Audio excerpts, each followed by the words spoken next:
দোকানের মালিক রাফির সাহস দেখে খুশি হল এবং বলল, তুমি ভালো ছেলে, আজ থেকে তুমি আমার দোকানে কাজ করবে।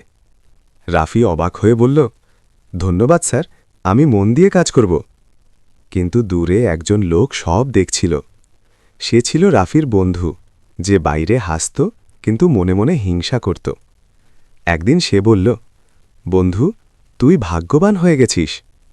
রাফি ভাবল, ভালো কাজ করতে গেলে বাধা আসবেই।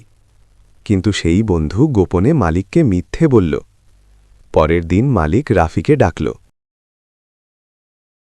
তোমার সম্পর্কে অভিযোগ এসেছে, সব সত্যি কি?